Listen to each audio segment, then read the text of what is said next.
Milan Skriniar, défenseur de l'Inter Milan, est annoncé proche du PSG avec une offre entre 50 et 70 millions.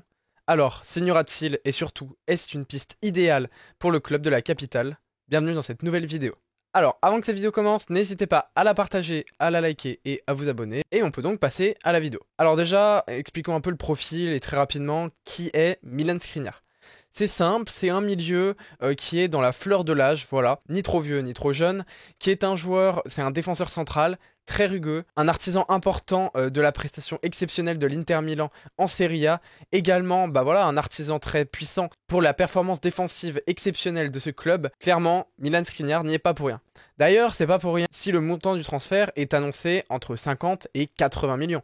C'est un montant qui est important, d'autant plus quand on considère le fait que c'est un montant pour un défenseur central. Donc c'est des montants où finalement en général il y a moins de montants de transfert. Virgil van Dijk par exemple qui est un des plus élevés n'est même pas payé pour 100 millions. Donc voilà, il va falloir analyser aussi vite fait quel est le profil de Milan Skriniar et surtout est-ce qu'il correspond au PSG. Voilà, on sait qu'il y a eu l'arrivée de Luis Campos, et du coup on peut faire aussi un peu l'état des forces. En défense, on a Kimpembe, on a Marquinhos, on a également des joueurs un peu plus annexes comme Abdou Diallo, comme Kehrer et Sergio Ramos, le retraité.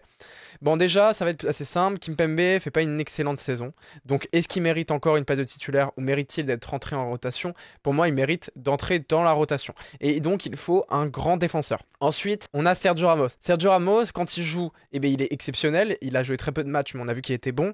On peut espérer que pour la saison prochaine, il revienne en force, mais s'il ne revient pas et qu'il reste un peu se retraiter, bah finalement, on peut pas compter sur lui, voilà, ça c'est assez clair. Marquinhos, c'est notre capitaine, Marquinhos est très bon au poste de défenseur central, mais il a quand même quelques lacunes mentales, et surtout parfois on a l'impression qu'il manque un peu de panache et de puissance. Voilà, on sent qu'il est quand même un petit peu fragile, ou en tout cas qu'il ose pas trop y aller. Bon, il reste très bon, il y a aucun problème, mais il défend beaucoup en avançant, et justement c'est là qu'on peut se dire, est-ce que il serait pas meilleur en milieu défensif? Je sais que Tourelle l'avait fait jouer, que ça avait été très critiqué, mais finalement il est bon en milieu défensif, il défend vers l'avant, il est bon en passe. Évidemment, il n'est pas exceptionnel, ce sera pas un game changer au milieu, mais il peut être creusé là-dedans. Et donc, si on a un excellent défenseur central, soit on fait jouer Milan Skriniar, Ramos si ça joue bien, Milan Skriniar, Kimpembe, ou même une défense à 3, parce qu'en fait, le PSG est calibré pour une défense à 3. Évidemment, les deux pistons, c'est littéralement des pistons. Nuno Mendes, c'est un piston offensif, et Hakimi n'a jamais été meilleur que en attaque. On peut avoir du coup trois grands défenseurs. Imaginons qu'on joue en 3-5-2, là on peut tout à fait imaginer un Marquinhos, un Milan Skriniar rugueux, et un Kimpembe. Et dans ce poste aussi, on peut imaginer que comme Milan Skriniar est rugueux, parce que oui, on peut passer au profil, c'est un joueur qui est assez rapide, assez rugueux, bon, qui est pas forcément excellent en agilité. Voilà, Marquinhos est bien meilleur là-dedans par exemple, et en passe, c'est pas non plus un dieu de la passe. Vous attendez pas à des passes verticales exceptionnelles, à des renversements de jeu comme Sergio Ramos peut le faire. C'est pas le cas de Milan Skriniar. Milan Skriniar, il s'applique, il est très bon dans ce qu'il fait, mais c'est plus un défenseur grand, puissant. Mais justement, on manque de défenseurs comme ça au PSG. Donc un Marquinhos Milan Skriniar, mais c'est le feu, c'est vraiment le feu. Voilà, c'est beau. Je pense que c'est un poste qui peut être important. En plus, on recrute pas un retraité, on recrute un joueur jeune. Si on arrive à recruter un bon milieu défensif, eh bien, il va falloir qu'on s'améliore en défense, en milieu. Et je pense que justement, il remplit parfaitement ce rôle. On peut aussi passer à la nuance, à apporter, est-ce que c'est vraiment le poste clé? Parce qu'on sait que le PSG n'a pas non plus une manne illimitée sur ce mercato.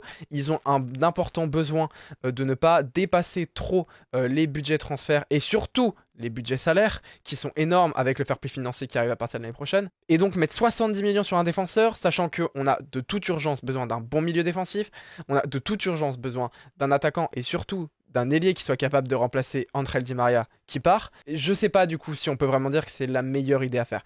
Oui, c'est une bonne opportunité. Oui, c'est un joueur qui assurément renforcera notre défense qui est clairement friable, ça c'est pas un doute. Est-ce que le Qatar a encore une manne financière suffisante pour recruter ces trois postes? Est-ce que du coup ça ne risque pas de nous faire avoir un mercato pas ouf? Parce que ok, Kimpembe, Marquinhos, c'est friable. Mais est-ce que finalement notre milieu est pas bien pire que notre défense? Est-ce qu'on n'a pas besoin encore plus d'un ailier que ça? La question, ça va surtout dépendre donc de l'avenir. Est-ce que l'émir est capable d'investir énormément ou pas? S'ils sont pas capables d'investir énormément, c'était pas forcément la meilleure affaire. Mais s'ils sont capables, là dans ce cas-là, je dis banco. J'espère que vous avez apprécié cette vidéo. N'hésitez pas à la partager, à la liker, à vous abonner. Merci.